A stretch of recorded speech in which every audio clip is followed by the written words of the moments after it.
does the skills gained from an ultra marathon transfer to a relationship?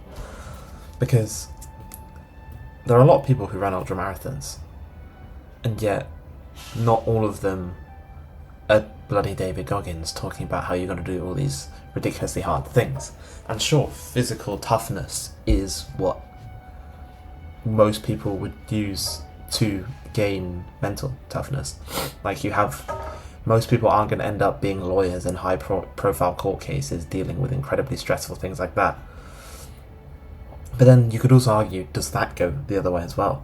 Does being able to do a high profile court case, manage a stressful group of people, and be a head of an organisation, does that transfer to taking a cold shower and doing exercise when you don't want to do it? I think it's all about identity, the identity that you build, because if you don't build an identity around, because I can run an ultra marathon, I can do this hard thing, because I can win my client a case, I can take a cold shower. Taking a cold shower should be easy if you can manage something as complex as that.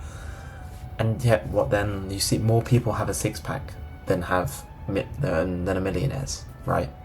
So obviously there is some element of it not transferring, and it's the same with why do people who go on diets not lose weight when gain it all back? Because they see themselves still as a fat person.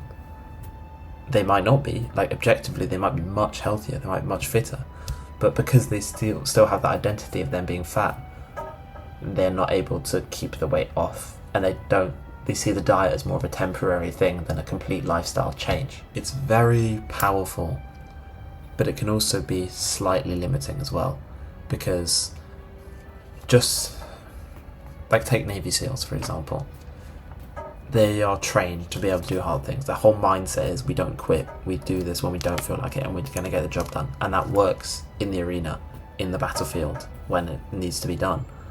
But then when you go home, it means that you'll stick to something that you don't want to do, even if it's not serving you. And that's where I think the danger with the David Goggins kind of stuff is. Don't get me wrong, it's been an incredible book, and the philosophy itself I think is amazing. It's incredibly useful, and most people do need this.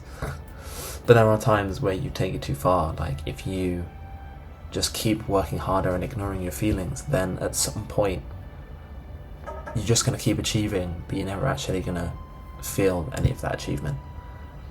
And so I think the identity is like, you've got to be able to do hard things. That's one thing. You've got to be able to tell yourself, I can do this. And how do you build that? Well, evidence is really the only answer. It's not very sexy. It's just go out there and do hard things. Just keep leveling it up. Start small, but then build the identity very quickly. And then it just raises the bar every single time.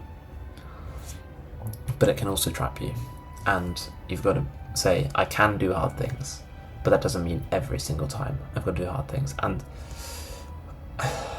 you have to I feel like it's one of those lessons where you kind of have to make that mistake to realise it. Because it's very hard, ironically, not to make that mistake of you push too hard in something and you realise it's not even worth it. It's like, that's why a lot of people who have money find it pointless. They're looking down at everyone else who's still climbing the mountain, and they're saying, don't come up here, it's not worth it. And that's, a lot of people hate that message. They're like, I'm trying so hard and you're already there and you're telling me it's not worth it. But sometimes then it's just easier to actually achieve the desire than to renounce it. So yeah, that's a massive side tangent, but I think it's worth exploring. And identity brings purpose. So when you get into situations like the one that's really hard and you think like you want to stay in a relationship because you tell yourself, I have to do this, it's a hard thing, it's uncomfortable, so I've got to keep doing it, even if a relationship doesn't have to be like that. Identity brings a form of purpose, and it can be very scary for that to just completely disappear and lose all, because then you're lost. And a lot of people, when they're lost, they don't know if they'll ever be able to find themselves again. Yeah.